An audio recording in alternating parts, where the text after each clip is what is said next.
Bueno, vamos a comenzar. Presento, primero, Dios te salve María, llena eres de gracia, el Señor es contigo. Bendita tú eres de todas las mujeres y bendito es el fruto de tu vientre, Jesús. Santa María, Madre de Dios, ruega por nosotros pecadores, ahora y en la hora de nuestra muerte. Amén. Bueno, soy el padre Diego, licenciado en liturgia, buen amigo, colaborador aquí en las cuestiones también de la construcción y decoración del templo, y párroco del plantío, o sea que nos va a hablar de las oraciones y de cómo podemos rezar con ellas. Muy bien, pues muchas gracias por invitarme a participar aquí en este proceso previo a la dedicación del templo, que es una fiesta tan importante. Yo querría empezar ofreciendo unos puntos muy breves, unos puntos muy sencillos que nos pueden servir un poco para situar lo que voy a explicar después, ¿vale? Y si en algún momento alguien me tiene que interrumpir, que me interrumpa, si quiere preguntar, si no se entiende lo que estoy diciendo, lo que sea, no hay ningún tipo de problema, ¿vale? Bien. ¿Cómo acercarnos a la celebración de la dedicación de un nuevo templo? Porque yo en principio cuento con que todos van a estar allí, ¿no? El día 21 de enero, ¿no? Es que el 21 de enero todos van a estar allí. ¿Cómo se acerca uno a una celebración como esa? Pues yo daría en un principio 5 pistas. La primera es que a una celebración como esa uno tiene que ir con los 5 sentidos. Yo no sé, cuando ustedes van a misa, cuántos sentidos emplean. Pero cuando uno va a la dedicación de un templo, sin ninguna duda que tiene que poner los 5 sentidos. Si no va con los 5 sentidos, se va a ir perdiendo, va a ir reduciendo el nivel de disfrutar, el nivel de aprovechar lo que es la dedicación de un templo. O sea que lo primero que uno tiene que tener en cuenta es: yo voy a esta misa y voy a entrar allí con los 5 sentidos. Voy a tratar de sacar lo mejor, porque los 5 sentidos, los 5 participan, captan lo que es una celebración como la que vamos a disfrutar en unos pocos días. La segunda pista, que nos va a ayudar a entender lo que vamos a explicar después, es que esta celebración va de la sacramentalidad de la Iglesia. Es decir, todo lo que va a suceder en la celebración nos va a invitar a pasar de lo visible, del nivel de lo que somos capaces de captar con esos 5 sentidos, nos va a hacer pasar al nivel de lo invisible, de lo que somos capaces de ver, de oír, de tocar, de oler, porque vamos a oler muchísimas cosas. Si estamos atentos, vamos a oler muchísimas cosas en ese día. Pues si somos capaces de captar todo eso, lo importante es que seamos capaces de dar el salto que manifiesta la sacramentalidad de la Iglesia, que es que vamos a pasar de lo que tenemos al alcance de nuestros sentidos a algo de la Iglesia que no vemos, algo de la Iglesia que nosotros no tenemos a nuestro alcance, pero que creemos, que confesamos que es así, ¿vale? La tercera pista sería: la misa de la dedicación de un templo es una gran fiesta. Es decir, el 21 de enero entra en nuestro calendario de celebraciones para siempre, para quedarse. Construir un templo y dedicárselo a Dios es una de las experiencias más importantes de la vida, y por lo tanto nos encontramos ante una gran fiesta, porque en realidad lo que va a suceder, aunque parezca que nosotros le estamos dando una casa a Dios, que es lo que vamos a contemplar, le vamos a dar una casa a Dios para que habite en ella, lo que está sucediendo es que Él nos está invitando a vivir en la suya. ¿Vale? Entonces, si entramos bien en esa celebración, también podremos captar esto. Como nos encontramos ante una gran fiesta, vamos a acoger a Dios, pero en realidad lo que creemos es que Dios nos acoge a nosotros. Y esta celebración tiene 3 partes: una preparación, una celebración litúrgica y una degustación. ¿Qué es una preparación? Pues todo lo que el Padre David y todos ustedes están haciendo ahora. Esto es una preparación, ¿no? Quien participa en todo este tipo de charlas está preparando esa celebración que vamos a vivir dentro de unos días. La segunda parte es la celebración en sí, que es lo que vamos a ir desgranando en todo este tipo de charlas. La celebración en sí, qué sentido tiene lo que se hace, por qué se hace, por qué se dicen las cosas que se dicen, ¿no? La celebración en sí. Y el tercer punto es, yo lo he llamado la degustación. La celebración es por la mañana o por la tarde. Por la tarde. Pues entonces hay que organizar una gran cena. Hay que organizar una gran cena, montar una gran cena en casa, invitar a gente, sacar los mejores platos, la mejor cubertería, para poder comentar lo que hemos experimentado y lo que hemos visto y lo que hemos vivido en esa celebración. Hay que hacer el mejor postre, porque es una gran fiesta. Entonces merece una degustación que podamos después compartir, igual que estamos preparando antes de la celebración, que después podamos compartir, y entonces invitamos a otros amigos de la parroquia o de nuestro grupo, o invitamos a nuestros hijos o a nuestros amigos que les decimos, oye, es que hoy tenemos un motivo para hacer una gran fiesta, ¿no? Entonces, una gran fiesta. Y el último punto, antes de entrar propiamente en lo que es la charla, es fundamental que sepamos acercarnos a esta charla fiados de la palabra de Dios. Nos vamos a acercar de la mano de la palabra de Dios. La palabra de Dios es la gran protagonista de esta celebración de la dedicación de un templo. Sobre todo, yo me voy a apoyar en un libro de la palabra de Dios que es el libro de los Salmos. El libro de los Salmos nos va a servir para acercarnos a entender un poquito mejor todo esto. Todo el rito va acompañado de salmos, ¿no? Luego algunos se cantarán, otros no se cantarán, otros se pueden sustituir por cantos a lo mejor más fáciles para que la asamblea participe, pero los salmos que nos propone la liturgia nos van a servir hoy para comprender mejor qué es lo que se va a hacer. Nosotros nos vamos a guiar de la palabra de Dios, porque la palabra de Dios es por la que todo se crea. Dijo Dios, ¿no? Si comienza el Génesis, y dijo Dios, pues lo que nosotros vamos a ir viendo a lo largo de la celebración, de la dedicación de un templo, es como a partir de la palabra de Dios van sucediendo cosas. A partir de la palabra de Dios van sucediendo cosas, ¿no? Bien, pues esta sería un poco como la introducción que nos ayuda a ver qué es lo que va a suceder. Lo que va a suceder está en un libro, que no voy a explicar yo, ¿no? Pero que sí que necesariamente tengo que presentar, que es el ritual de la dedicación de iglesias y altares, ¿vale? En este libro se dice qué es lo que se va a hacer cuando uno tiene una iglesia que ha construido después de muchos años de esfuerzo y de sacrificio y de trabajo, ¿no? Y la pone a disposición del culto católico, ¿no? Entonces, en ese libro se nos va a explicar cómo es esta celebración. Yo voy a coger algunos elementos concretos de esta celebración. Bueno, para que podamos situarnos, yo voy a pasar muy por encima de esto, pero para que podamos situarnos, esta es la celebración de la dedicación de una iglesia, en la que podemos ver 4 partes, he puesto yo ahí. Primero, la entrada en la iglesia, después, la liturgia de la palabra, después, las oraciones de dedicación y de unción de la iglesia y del altar, y la cuarta parte, que es propiamente la celebración de la Eucaristía. Estas son las 4 partes que tiene la celebración. Y como ven, yo he ido adornando cada uno de los ritos dentro de esta celebración con Salmo 121, Salmo 23, libro de Ezequiel, Salmo. Porque el ritual presenta a cada uno de esos ritos un salmo que lo acompaña. Nosotros tenemos que entrar en la idea de que los salmos son cantos, ¿verdad? Los salmos estaban hechos para ser cantados, ¿no? Y todo rito tiene un canto que lo acompaña. Todo rito tiene un canto que lo acompaña. Todo gesto, vamos a ver muchos gestos, y esa celebración tiene un canto que lo acompaña.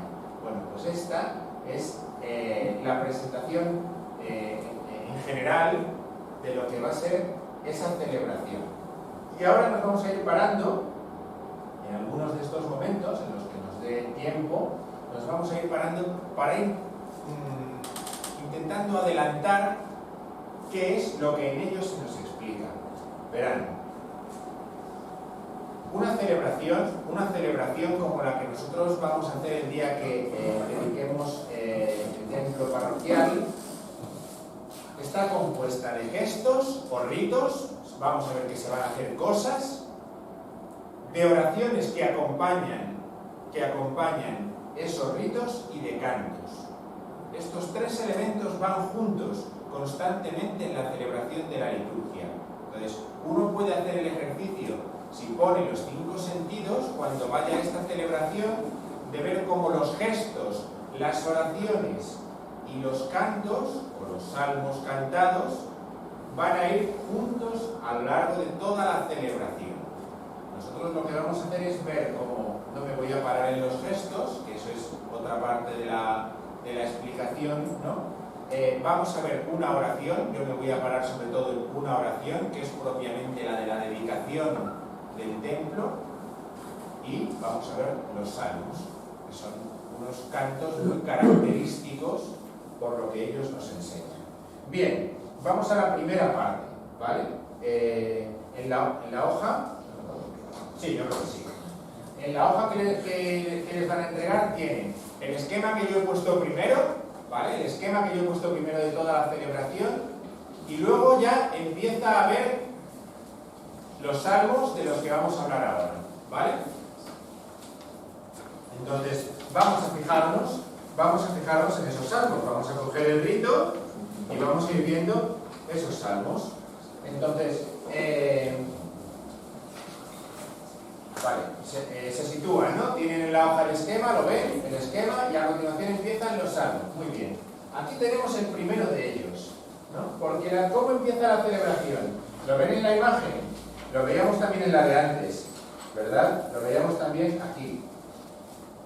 Hay una procesión con las reliquias. ¿Ven aquí los diáconos que van llevando las reliquias? Van llevando las reliquias y luego va detrás toda la asamblea que va a participar en la celebración, ¿no? Bien, pues eso es lo mismo que tenemos aquí. Cómo están introduciendo las reliquias en el templo, las reliquias de los santos. Ahora diremos alguna breve palabra sobre las reliquias de los santos, ¿no? Y comenzamos con este salmo. Empezamos con un salmo que conocemos muy bien. Qué alegría cuando me dijeron, vamos a la casa del Señor. Casi que ya se explica solo, ¿verdad? Estamos yendo en procesión con este salmo gradual.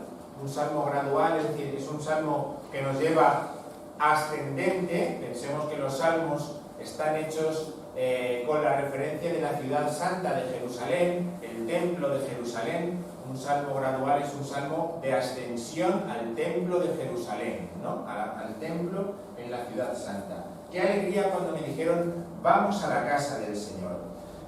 Les decía antes, una mirada que nos permita descubrir la sacramentalidad de la Iglesia, de la Jerusalén de la tierra a la Jerusalén del cielo, del templo, de la casa del Señor en la tierra a la casa del Señor en el cielo, ¿no? Nosotros vamos a hacer ese camino aquí abajo, pero ese camino lo que está reflejando es que nosotros queremos entrar en la casa del cielo. Porque hoy decía Jesús en el Evangelio, de esto que contempláis no quedará piedra sobre piedra. Todo lo que nosotros hacemos aquí, nosotros mismos estamos llamados a pasar, ¿no? Pero ¿a pasar a qué? A la eternidad, ¿no? Entonces, el primer salmo es un salmo que nos ayuda en ese camino a dirigirnos hacia la Jerusalén celeste. Por eso tiene tanta importancia la referencia a la casa del Señor. Al principio del salmo y al final, lo importante es que nos fijemos en ese elemento, y es que nosotros nos dirigimos hacia la casa del Señor, hacia la Jerusalén celeste, que es una ciudad de paz. Jerusalén es una ciudad de paz, ¿no? Fíjense cómo la paz aparece también constantemente en el salmo. Todos estos elementos nos tienen que servir como una preparación. La paz es un don del Mesías, la paz es un don del Señor, y por eso lo que nosotros deseamos realmente, si deseamos entrar en la Jerusalén de la tierra o entrar en el templo que están acabando de construir en estos días, en realidad lo que nosotros deseamos, es entrar en el cielo, en la Jerusalén del cielo, donde hay una paz definitiva, ¿no? El proceso de la construcción, antes lo hablábamos hace un momento, aquí el arquitecto responsable de la obra, también con David hemos hablado muchas veces, supone una guerra constante. Habrán tenido montones de dificultades y ustedes se habrán enterado de algunas, ¿no? Supongo que no de todas, pero de muchas de esas discusiones uno se conduce hacia la paz, ¿no? Uno piensa, cuando entremos, qué paz más grande, ¿no? Bueno, pues esa paz es pequeña comparada con la paz del cielo, ¿no? Con el don que es la paz del cielo que el Señor nos ofrece. Pero además es muy importante que no perdamos de vista la referencia a Jerusalén. La referencia a Jerusalén, que en el Salmo también aparece, es una referencia muy importante para nosotros, porque es siempre una invitación a la unidad, ¿no? Vamos a ir cada uno de nuestra casa y todos nos vamos a reunir convocados como un solo cuerpo para entrar por la puerta principal, ¿no? Por la puerta principal. No valen las escapatorias, las puertas pequeñitas, no. Tenemos que entrar todos como un cuerpo, como una unidad, por la puerta principal, guiados por el canto, guiados por la palabra del Señor. Esto es muy importante también porque nos permite ver, valorar el elemento de las reliquias, ¿no? Delante de nosotros van los santos, los que ya han recorrido ese camino y han atravesado de la Jerusalén de la tierra a la del cielo, del templo de la tierra al templo celeste, ¿no? Aquí ellos van acompañados por luces, van indicándonos que ese camino ellos ya lo han recorrido y nosotros somos llamados también a recorrerlo. En el fondo, ¿qué es esto? Pues en el fondo esto es lo que nos muestra el Salmo, que es que estamos en un camino de peregrinación, la referencia a los pies. Ya están pisando nuestros pies, ¿no? La referencia al camino de subida que decíamos, estamos haciendo una peregrinación y esto es una etapa importantísima en la peregrinación y es, sabemos que tenemos una casa, Cuando entren ese día en el templo dirán, sabemos que tenemos una casa y no será precisamente, por muy preciosa que sea, esas 4 paredes, sino que esas 4 paredes les van a indicar que tenemos una casa en el cielo, que es a la que nosotros queremos subir, ¿no? Por eso les decía que es muy importante que hagan durante toda la celebración ese juego para poder disfrutar aquí en la tierra de la grandeza, de la belleza que supondrá entrar en el cielo. Y van a ver un templo grandioso, una auténtica maravilla, porque lo que están haciendo es una auténtica maravilla. Pero eso, no se queden solamente con gozar de lo que tienen delante, sino que piensen en lo que es lo que nos dice nuestra fe, que es nosotros nos encaminamos a una Jerusalén del cielo, a un lugar precioso. Bien, fíjense, no solamente es precioso, sino que además es seguro. Vamos a una ciudad bien compacta, donde el que va está seguro, donde hay muros, donde hay seguridad. Entramos en aquella iglesia, ¿no? Entramos en aquella iglesia y las paredes nos dan seguridad, nos van a proteger del frío en el invierno, en el mes de enero, nos van a servir para no pasar demasiado calor cuando llegue el verano. Las paredes nos dan seguridad, los muros nos dan seguridad. Uno va a entrar allí y va a experimentar seguridad, va a experimentar algo que está bien cimentado, que está bien sostenido. Por eso el Salmo nos da todos estos elementos para que podamos jugar con ellos, ¿no? Un elemento más es la justicia, ¿no? Los tribunales de justicia, la justicia, ¿no? El hecho de haber construido un templo hace referencia también a que en el templo se va a hacer justicia. ¿Qué justicia se va a hacer? El sacrificio de Cristo, la celebración del misterio pascual. La que nos ha traído toda justicia a nosotros es la celebración del misterio pascual, la entrega de Cristo que nosotros vamos a actualizar en el altar. Él ha hecho esa justicia y nosotros vamos a gozar con ella. Bien, este es el primer rito, por así decirlo, que es la procesión con las reliquias hacia el interior del templo y la entrada en el templo. Pero esa entrada en el templo tiene también un canto propio, que es el Salmo 23. El párroco va a tener que encontrarse ahí con el obispo, con el arquitecto, con un equipo de gente, y van a andar por ahí planos, papeles, carpetas, archivos, todo eso va a entrar también en el templo, ¿no? Y va a ser acompañado ese camino de entrada con el Salmo 23. El Salmo 23 es un salmo también que hace referencia al Señor como el Creador. ¿Y cuál es el primer elemento que encontramos? Pues que el Salmo nos habla de que el Señor es el que ha fundado todo. Él funda la tierra sobre los mares, la afianza sobre los ríos. Es decir, el canto nos habla también de esa firmeza, nos habla de esa seguridad, nos habla de un lugar hecho para que estemos tranquilos. Es decir, un lugar para que uno tenga la experiencia de que lo que Dios ha creado es bueno y lo que Dios ha creado nos da confianza. Aquí tenemos un ejemplo precioso en el Salmo, ¿no? Este Salmo nos hace referencia también a que al Templo de Jerusalén subimos. Vean otra vez estos elementos, Al Templo de Jerusalén subimos. ¿Quién puede subir al monte del Señor? ¿Quién puede estar en el recinto sacro? Entonces, nos hacen referencia a que nosotros queremos entrar. Nos va a pasar físicamente, vamos a coger sitio, vamos a ver por dónde podemos meternos, ¿no? Vamos a ver cómo entramos, porque no podemos quedarnos fuera, ¿no? Esa experiencia que la vamos a tener con lo más terreno es una experiencia que nosotros tenemos también con lo más celeste. Nosotros queremos subir al Monte Santo, ¿no? Que el esfuerzo que hagamos por coger un sitio para poder ver bien el día 21 sea un esfuerzo que nos ayude a darnos cuenta de que el nuestro es este, que queremos subir al monte del Señor, que queremos estar en el recinto sacro. Bien, ¿por qué podemos entrar ahí? Porque ha entrado ya el Rey de la Gloria.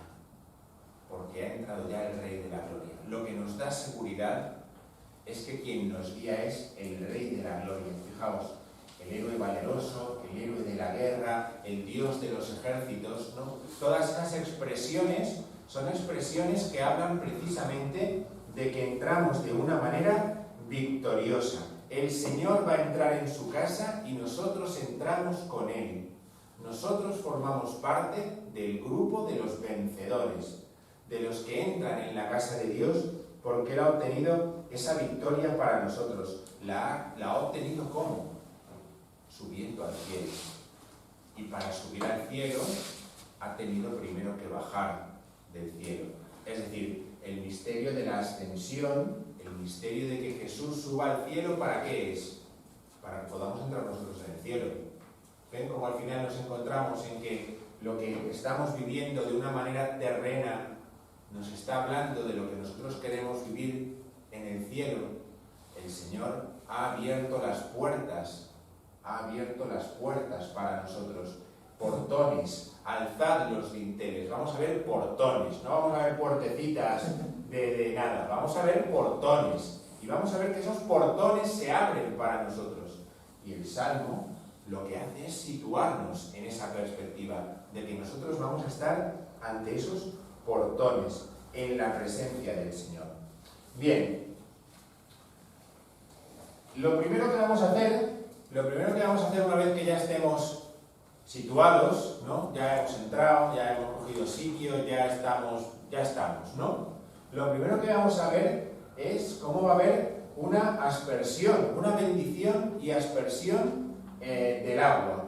Y esa aspersión, el ritual nos ofrece dos textos para que podamos acompañarla, ¿no? Recuerden siempre, un gesto, un canto, un gesto, un canto, un gesto, un canto. Va a ser así toda la celebración, un gesto, un canto. Cada rito que se haga, van a ver que hay un canto que lo acompaña. Porque el rito seguramente, la mayor parte de los ritos los va a hacer el obispo. O los va a hacer el obispo con otros presbíteros o diáconos que le acompañen. ¿Cuál es la manera de que nosotros nos incorporemos a ese gesto que una persona está haciendo? Con el canto. ¿no? ¿Cómo hacía el pueblo de Israel en el templo de Jerusalén? Uno entraba y el resto fuera cantaba. ¿Y qué cantaba? Salmos.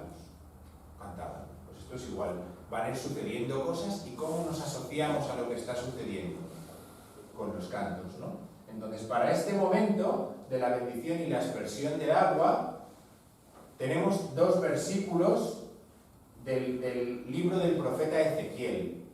Ezequiel 40, Ezequiel 36. ¿Cómo empieza la vida del cristiano?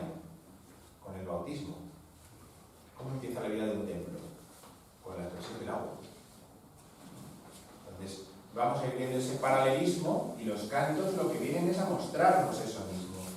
Vi que manaba del lado derecho del templo, aleluya, y habrá vida donde quiera que llegue la corriente y cantarán, aleluya, aleluya.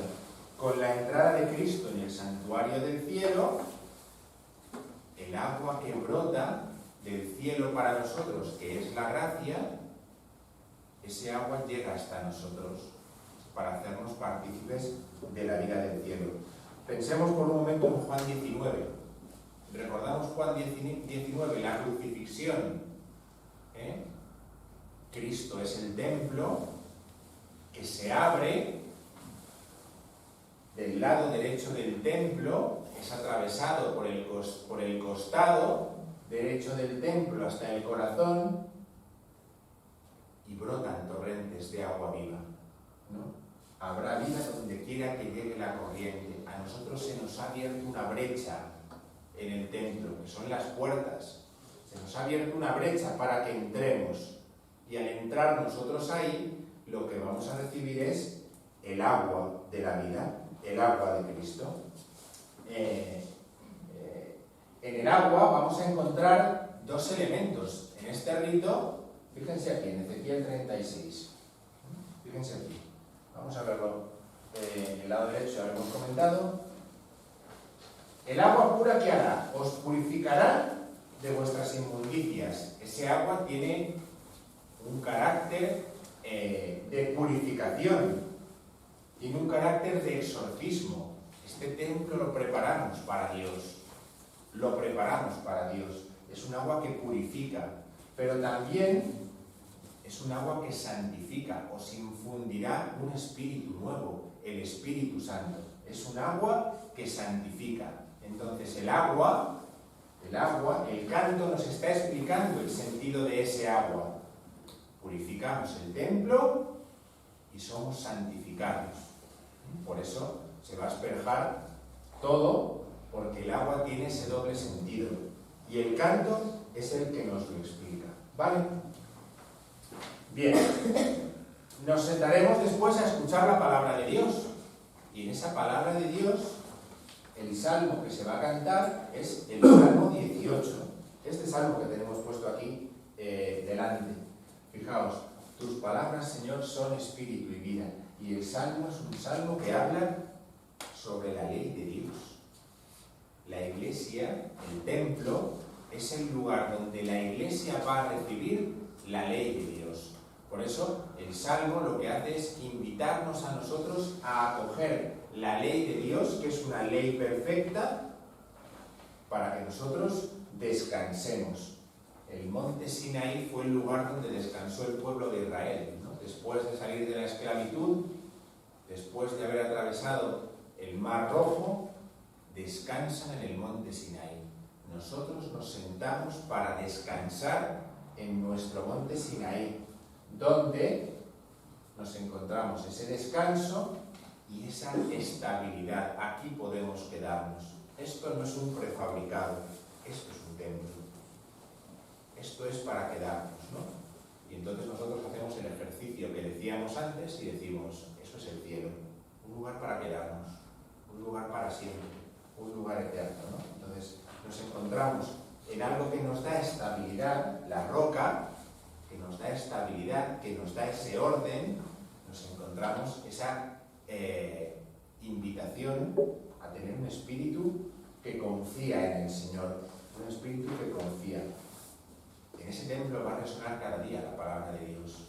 A partir del día que esa iglesia sea dedicada, todos los días allí resonará la palabra de Dios. Una palabra de Dios que lo que busca es formarnos. Una palabra que instruye al ignorante, porque lo que hace es ofrecernos luz para que vayamos rectos por la vida, ¿no? Los mandamientos del Señor son verdaderos, nos van a ir formando frente a la tentación de otros mandamientos que no lo son. Allí vamos a encontrar esa formación. Allí vamos a encontrar también que esa palabra nos conduce a la presencia del Señor. Esa palabra lo que va a buscar es llevarnos a la presencia del Señor, a la presencia de Dios. Y allí además nos vamos a encontrar de esta forma una invitación a vivir confiados en Él. La ley es para la vida eterna. La ley que se nos da es una ley para la vida eterna. Después seguirán las otras lecturas, la homilía, como en cualquier otra celebración de la Eucaristía, y después empezarán toda una serie de ritos que ya verán más despacio, pero que cada uno de esos ritos va a ir acompañado de un salmo, de un canto que nos va a ayudar a entenderlo bien.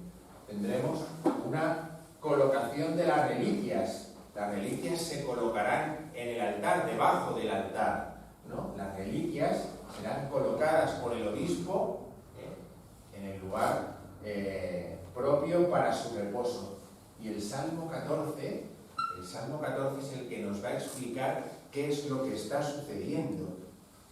Los santos, el ejemplo de los santos, nos guía hacia dónde queremos ir nosotros, que es hacia el altar. San Ambrosio de Milán decía que la estancia donde reposa la Iglesia es el cuerpo de Cristo. La estancia donde reposa la Iglesia es el cuerpo de Cristo. Y aquí lo vemos de una manera preciosa, ¿no? Donde reposan los santos, sino donde va a reposar el cuerpo de Cristo, ¿no? Donde se va a hacer presente también la Eucaristía, ¿no? Bueno, pues aquí encontramos un lugar precioso, un rito precioso, porque los santos van a habitar, a hospedarse en el Monte Santo. Ellos, las reliquias en este caso, llegan al lugar en el que son depositadas, al lugar en el que se van a hospedar. Nuestra misa es una peregrinación hacia el altar. Nuestra misa es una peregrinación hacia el altar, para que lo que recibimos en el altar, de este altar, nos lleve a participar del altar del cielo. Ver otra vez la necesidad de que vayamos a la celebración con esa perspectiva sacramental. Sin esa perspectiva sacramental nos quedaremos en pequeños detalles. Pero si tenemos esa perspectiva sacramental, nuestro espíritu disfrutará y necesitará después ese festín que yo les animo a que monten en su casa para festejar un día tan importante. Bien, ¿qué es lo que sucede aquí? Pues que tenemos muy claro que el altar se convierte en el lugar de nuestra fuerza, el lugar del que nace nuestra fuerza para poder después vivir la vida como cristianos. A continuación, dentro de ese rito grande de dedicación de la Iglesia, veremos cómo se unge el altar con el Santo Crisma y también los muros del templo, en unos lugares que ya están marcados, van a ser ungidos con Santo Crisma. El crisma que nosotros utilizamos en la confirmación. Fíjense lo que estamos haciendo con el templo. Lo hemos bautizado y ahora lo estamos confirmando. Está claro lo que vamos a hacer después, ¿no? Por eso tenemos que ungir el altar y por eso tenemos que ungir las paredes. La unción es un sello, lo sabemos bien, ¿verdad? Es un sello. Esto pertenece a Dios. Esto pertenece a Dios, ¿no? Por eso, esa unción lo que significa es que esto que estamos marcando le pertenece a Dios. Y lo hacemos con un salmo precioso, un salmo gradual que conocemos bien, otro salmo gradual de peregrinación de una familia sacerdotal que se acerca al templo de Dios porque se acerca para presentar su ofrenda. Claro, el elemento llamativo de este salmo es entonces que es el lugar del ungido. Todo va en la misma visión, ¿no? El Salmo nos habla del ungido. ¿Quién es el ungido? El Mesías, el Cristo, ¿no? El Señor. Es un salmo que nos habla de cómo reconocemos la presencia del Señor como el ungido. Si nosotros ungimos el altar es una presencia del Señor. Por eso cada vez que pasamos delante de un altar, tenemos una inclinación, porque es Cristo, es el ungido, ¿no? Por eso también cuando ungimos las paredes, lo que estamos indicando es que Cristo es el templo en el que nosotros somos acogidos. Decíamos, en el que se abre una herida en el costado, una brecha, que son unos grandes portones por los que nosotros podemos pasar, ¿no? Entonces, el ungido nos va a mostrar, se nos va a mostrar por medio de ese rito de la unción. Ungir el templo es comunicarlo con la Sagrada Liturgia, es prepararlo para la Sagrada Liturgia. Ya no se puede hacer otra cosa en él. Ya lo hemos marcado para esto. Si marcamos un altar, el altar es para que en él se celebre la Eucaristía. Si marcamos unos muros, es para que todo lo que se haga aquí sea comunicación del cielo con la tierra. Y esto lo encontramos en el Salmo a partir de este elemento, que es el ungido. A partir de ahora, todo lo que va a resonar aquí, fijaos, 1, 2, 3, 4, 5, 6, 7 veces, es el nombre del Señor. Ese es el nombre al que vamos a dar toda gloria en el templo. Para eso lo dedicamos, para que lo que resuene constantemente no sea nuestro nombre, sino el nombre del Señor. El nombre del Señor, una y otra vez, ¿no? ¿Cómo se habla del templo? Pues fijaos, con unos elementos realmente acogedores, ¿no? Como son los pájaros, los gorriones, las golondrinas, ¿no? Los pájaros son los que tienen una morada estable allí, los que se establecen allí, ¿no? Y al contemplarlos nosotros deseamos también ser acogidos, ¿no? Como ellos, ¿no? O por ejemplo, también encontramos otro elemento, que son los atrios, el umbral de la casa de Dios, ¿no? Cuando lleguemos a los atrios de la iglesia nos vamos a poner nerviosos, que ya entramos, ¿no? Casi como el primer día de rebajas, ¿no? Que ya, pues entonces, cuando estemos en los atrios lo que vamos a experimentar es esto, ¿no? Yo quiero entrar en la casa de Dios, yo quiero vivir en la casa de Dios, ¿no? Y el Salmo lo hace de esta forma, porque el templo son los atrios de nuestra casa en el cielo. Cuando uno ha entrado en el templo, ya ha entrado en los atrios de nuestra casa del cielo. La peregrinación, que decíamos antes, es un camino de amor, ¿no? Uno llega a un punto en el que ya estamos ante algo definitivo, una experiencia de amor definitiva, y es, hemos entrado aquí, lo que queremos es gozar para siempre, y estos atrios, porque vamos a ver un templo entero, pero en realidad el templo entero son los atrios de nuestro templo del cielo, de nuestra casa en el cielo, ¿vale? Fijaos, yo os invito también a que os fijéis en este otro elemento, ¿no? De la peregrinación, cómo aparece constantemente en los salmos, ¿no? Lo vuelvo a remarcar para que os deis cuenta de que lo que estamos haciendo es peregrinar. Bien, el rito siguiente, vamos a ver cómo encima del altar se pone un pebetero y se inciensa el altar. Y el obispo incensará también la iglesia. ¿No? Y el texto que se nos propone en el ritual es el Salmo 137. Fijaos cómo todo se va haciendo con los salmos, la importancia de la palabra de Dios que decíamos al principio, ¿no? El Salmo 137 es el elegido para este rito. Es un salmo de acción de gracias, ¿no? Empieza así: te doy gracias, Señor, de todo corazón. Es un salmo de acción de gracias, porque ahora ya tenemos un sitio, lo hemos consagrado, ¿no? Lo hemos ungido. Ahora ya tenemos un sitio donde presentar la Eucaristía. Eucaristía es acción de gracias, ¿no? Entonces, ahora ya tenemos un lugar en el que poner la Eucaristía y que haga ¿qué? Subir a Dios por Cristo con Él y en Él. Eso es el incienso que sube, ¿no? Que nos está indicando lo que va a pasar en ese altar a partir de ese todos los días, cada vez que celebren la Eucaristía. Y es que se va a presentar la ofrenda que agrada a Dios, la ofrenda que a Dios le gusta, ¿no? Y es una ofrenda que se va a presentar para conducirnos al santuario de Dios, al santuario celeste, con la presencia de los ángeles, ¿no? Delante de los ángeles tañeré para ti, me postraré hacia tu santuario, porque nosotros vamos encaminados hacia el santuario de Dios, ¿no? De hecho, se erige este santuario para que nosotros podamos ir hacia el cielo y que el nivel de los reyes de la tierra se nos quede atrás.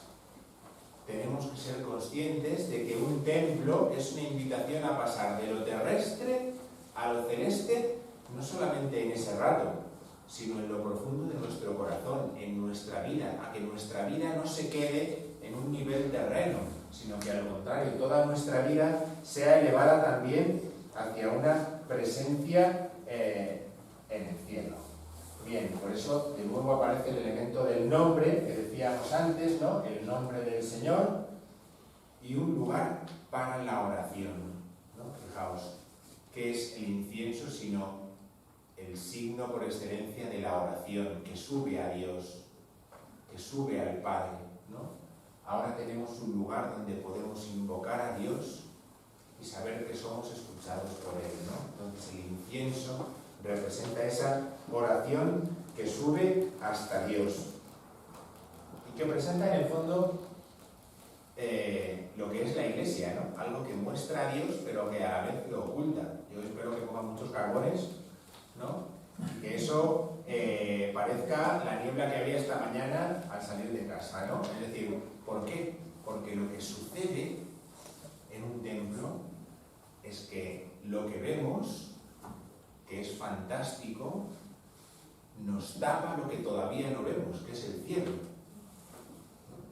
Entonces, el incienso vamos no solamente a poder verlo, sino que nos tiene que impedir la visión. Tenemos, decíamos, los 5 sentidos. No vamos a ver, pero lo vamos a oler, ¿no? Ese es un sentido, se va a quedar como bloqueado por el humo, pero otro sentido va a ser el que nos sirva para continuar en oración, ¿no? Para continuar en alabanza. Por eso, esa certeza, eso lo que va a crear es esa certeza de la confianza de que estamos en un lugar donde podemos dirigirnos hacia Dios. Continúo. Después se iluminará la iglesia. El lucernario más bonito que nosotros hacemos en el año es la vigilia pascual, ¿verdad? Es la vigilia pascual. Encendemos las luces del templo al canto del Gloria y entonces todo parece nuevo, ¿no? Allí todo se encenderán las luces del altar y se encenderá toda la iglesia una vez que ya haya sido preparada para la oración, ¿no? Y el Salmo, en este caso es un texto del libro de Tobías, que también conocemos bien. Fíjense cómo lo dice el texto, ¿verdad? Una luz esplendente iluminará a todas las regiones de la tierra, ¿no? Nos encontramos ante un texto de acción de gracias, y un texto que nos viene a mostrar precisamente esto, ¿no? Que va a haber una luz que va a iluminarlo todo, ¿no? Nosotros venimos de muchos pueblos, pero esa luz esplendente será la que lo ilumine todo. A mí me parece que este es un elemento muy significativo también, ¿no? El hecho de que podamos ir descubriendo cómo los textos bíblicos van explicándonos la celebración nos ayuda mucho a entender lo que estamos haciendo, ¿no? Entonces, esa luz es la que convoca a la Iglesia, ¿no? ¿Qué es lo que sucede en la vigilia pascual? No nos vemos todos hasta que no hemos encendido las luces, ¿no? Hasta entonces teníamos una pequeña luz que me decía que había más gente. Pero en la vigilia pascual, cuando se encienden todas las luces, descubrimos que somos una gran multitud, ¿no? Bueno, pues este es el sentido de eso. al encender todas las luces y contemplar todo el templo engalanado, iluminado, decimos, esto es la iglesia, ¿no? Esto es la iglesia, este es el pueblo que Dios ha convocado gracias a su luz. Su luz es la que nos reúne, ¿no? Y eso lo vamos a poder contemplar también, igual que hacemos en la vigilia pascual, porque lo que nos muestra es también, fijaos, nosotros decimos en la celebración de la misa una frase que seguro que recuerdan bien: acuérdate, Señor, de tu iglesia extendida por toda la tierra, ¿verdad? En la plegaria eucarística. Piensen, esto es lo que dice también el texto de Tobías: de muchos pueblos, desde el confín de la tierra, no solamente a lo largo y ancho, sino generaciones sin fin, para siempre. Es decir, no solamente en el espacio, sino también en el tiempo, vamos a encontrar que somos reunidos, ¿por qué? Por la luz que es la que nos convoca para que nosotros podamos ir al encuentro del Señor. El Señor va a venir a nuestro encuentro. ¿Qué es lo que nos queda ahora? Pues que el Señor venga a nuestro encuentro. Y a partir de aquí, ¿qué va a comenzar?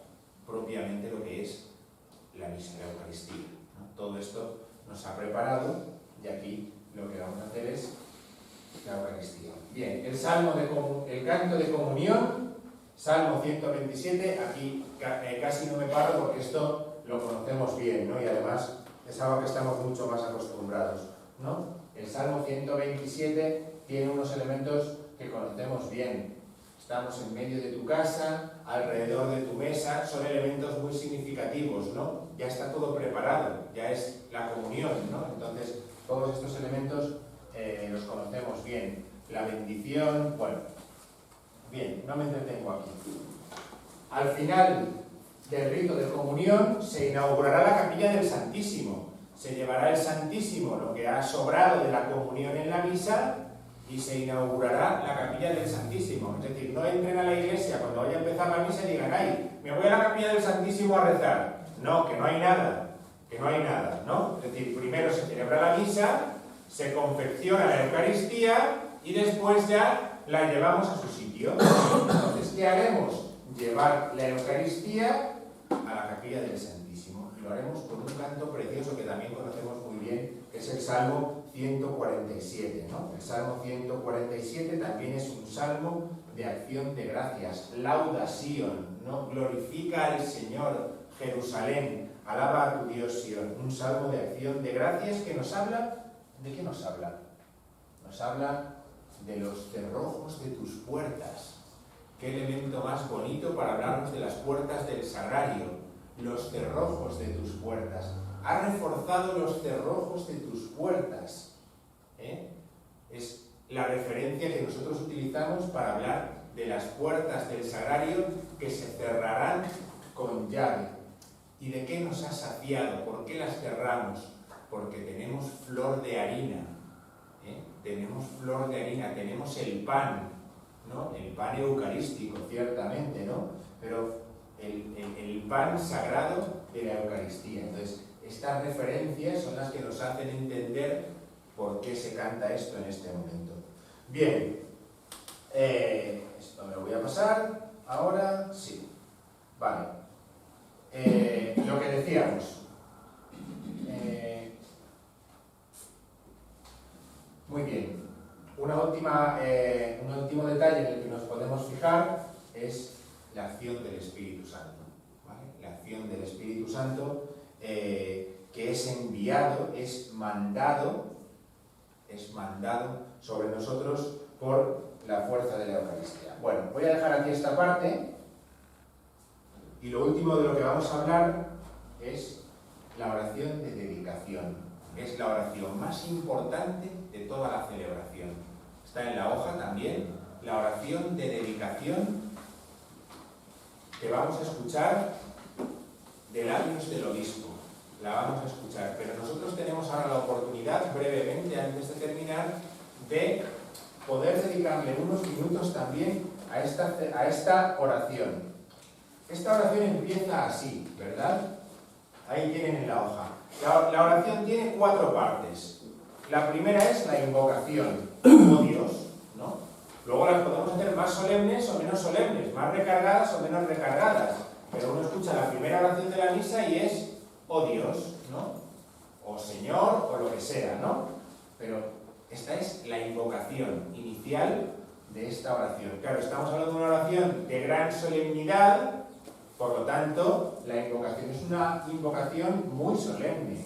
Oh Dios, santificador y guía de la Iglesia. Es decir, fijaos, oh Dios es el Padre. La oración se dirige al Padre por el Hijo en la unidad del Espíritu Santo. Pues del Padre decimos que es santificador y guía. Fijaos qué cosa más bonita. El Padre es santificador y guía. Es el que da el Espíritu Santo. Es el protagonista de la acción de santificación de todo el templo, de santificación de todo lo que hay en él. Esa es la santificación. Pero es también el guía, el que nos reúne, ¿no? Entramos, ¿no? Somos reunidos por el Padre, que es el que nos ha llamado, ¿no? Es el que nos conduce, ¿no? a esa bendición. Muy bien. Esa celebración sucede en el nombre del Señor. En este día celebramos tu nombre con alabanzas jubilosas. En el nombre del Señor, ¿no? Celebramos tu nombre con alabanzas jubilosas.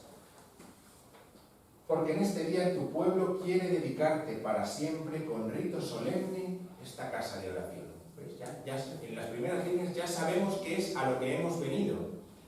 Para dedicar con rito solemne esta casa de oración. Es decir, nos encontramos en un lugar en el que Dios se revela, en el que podemos dirigirnos a Dios, ¿no? Y además lo vamos a hacer ¿cómo?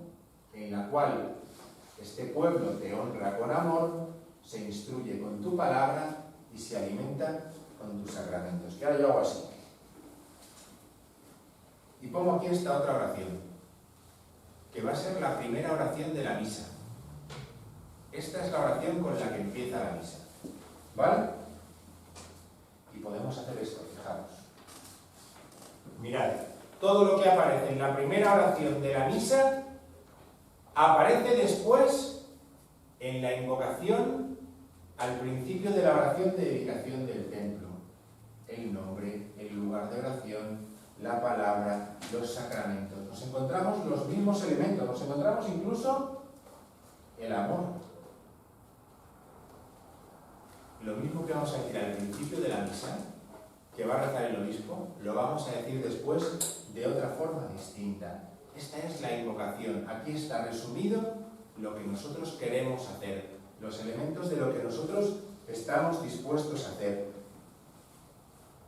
Que en este lugar nosotros podamos rezar al Señor y que rezando al Señor lo hagamos con la fuerza de la palabra de Dios, celebremos los sacramentos y eso cambie nuestra vida sea una vida de amor, demos amor, ¿no?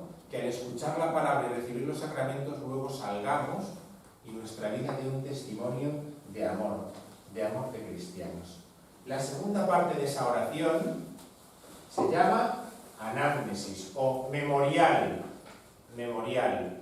No vamos a decir solamente a Dios, oye, santifica esto, sino que vamos a hacer un recorrido viendo cómo Dios ha hecho eso a lo largo de la historia y nos encontramos con un memorial. Fijaos en el primer párrafo.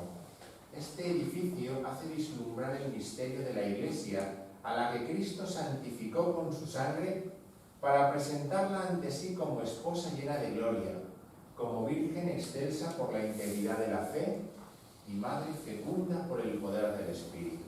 Bien, me paro en el primer párrafo, ¿eh? Nosotros nos vamos a parar después en los otros también.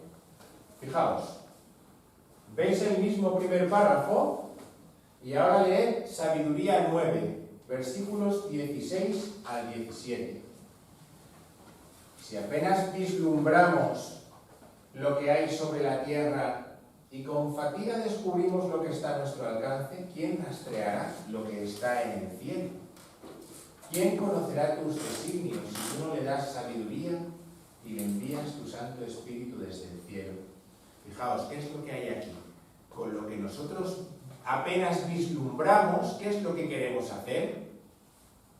llegar a contemplarlo todo, tener una visión plena en el cielo. ¿Veis? Vislumbrar es un verbo que hace referencia a esto, a lo poquito que vemos aquí y lo mucho que queremos ver en el cielo. Tenemos que levantar la mirada. ¿Por qué? Pues porque necesitamos el Espíritu de Dios para mostrarnos que de lo que hay sobre la tierra queremos llegar a lo que hay en el cielo. Queremos llegar a lo que hay en el cielo. Claro, pero podemos seguir jugando con todo esto. Oh Dios, santificador y guía de tu iglesia. Primer párrafo. Pero aquí ya sabemos también por medio de quién santifica el Padre, que es por medio del Hijo. Y también a quién santifica, a su esposa, a la que llena de gloria. ¿Veis cómo está todo en unas líneas? Está todo explicado, ¿no?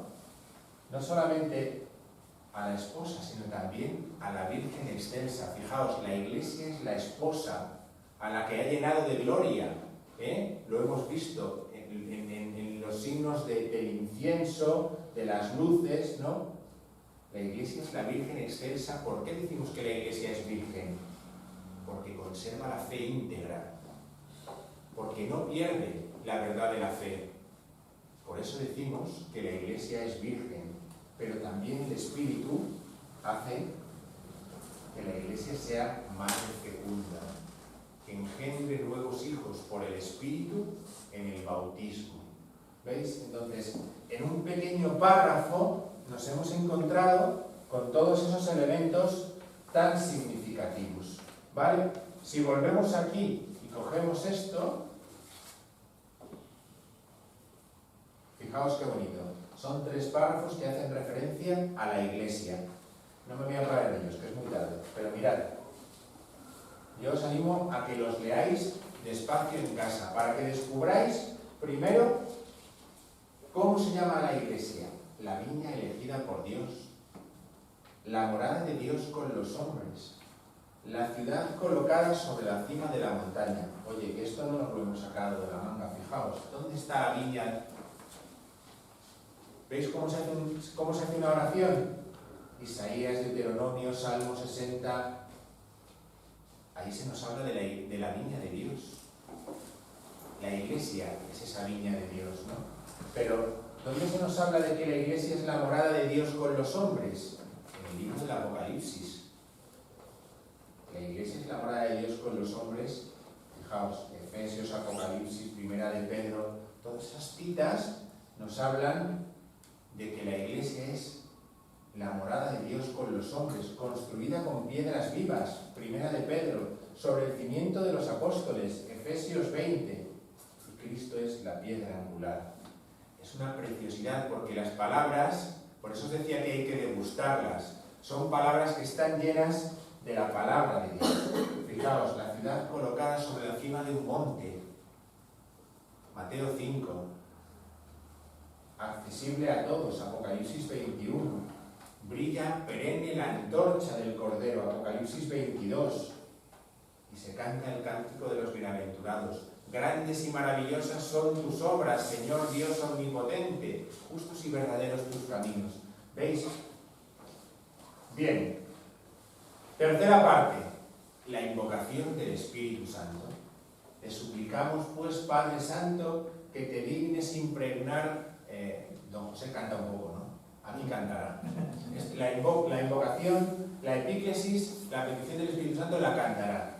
Te pedid para indicar que estamos en un momento crucial de la celebración. Te suplicamos, pues, Padre Santo, que te dignes impregnar con santificación celestial esta iglesia y este altar, para que sean siempre lugar santo y una mesa siempre limpia para el sacrificio de Cristo.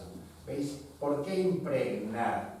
¿Por qué impregnar? Porque hace referencia al Espíritu Santo, la unción del Espíritu Santo. Impregnar con santificación celestial hace referencia al Espíritu Santo. Y también lo que decíamos antes del sello, a que eso ya es para siempre, siempre lista para el sacrificio de Cristo.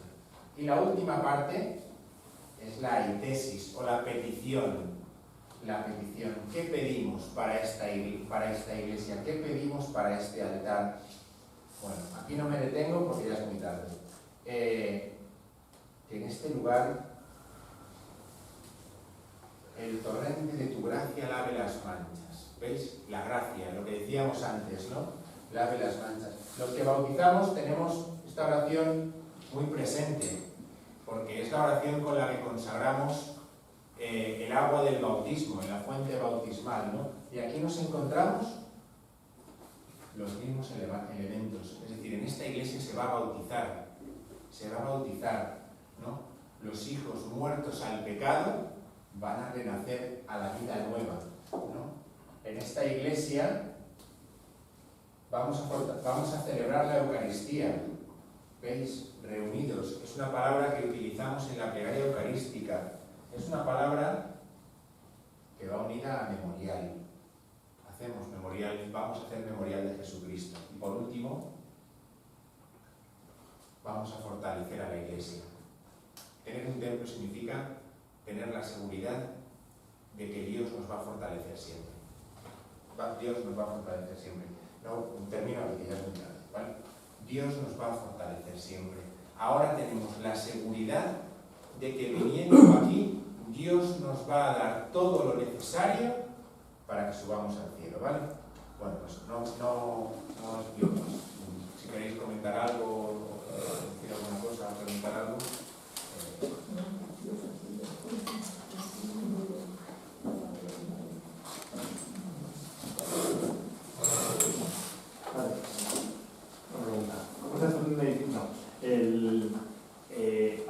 Lo que se dedica propiamente es el altar, pero digamos el ambón, la sede, ¿tiene algún tipo de relación de bendición o de algo así? ¿O? Sí, todo, pero de eso ¿quién habla? José Manuel, ¿quién quiere hablar de los polos, de los lugares de la celebración? ¿No hay algo? Me parece que no. ¿No? No, Los lugares, todo, a ver, brevemente, el templo tiene 3 lugares propios, que son el altar, el ambón y la sede.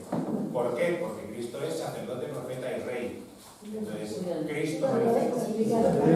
Vale. José Manuel. Digo los lugares. Claro, entonces... Digo que en la ceremonia habrá un momento de... En la ceremonia vamos a ver cómo la ceremonia se vuelve hacia la sede en cuanto el obispo llega y lo primero que hace es... Bueno, no plantar el trasero porque suena un poco así, pero lo primero que hace es ocupar el sitio, ¿no? Entonces, lo primero que, porque ocupar la sede, como al principio cualquier cosa significa, ya estamos, empezamos, ¿no? Yo ya estoy aquí, empezamos, ¿no? Entonces, en la sede, el ambón, aparte de los signos propios de la construcción, que vais a ver los signos propios de la construcción, vamos, en sí, lo que es que se va a llevar allí el libro de la palabra de Dios, ¿no? Todo lo demás se va a hacer en el altar, porque el altar es el signo claro de la presencia de Cristo.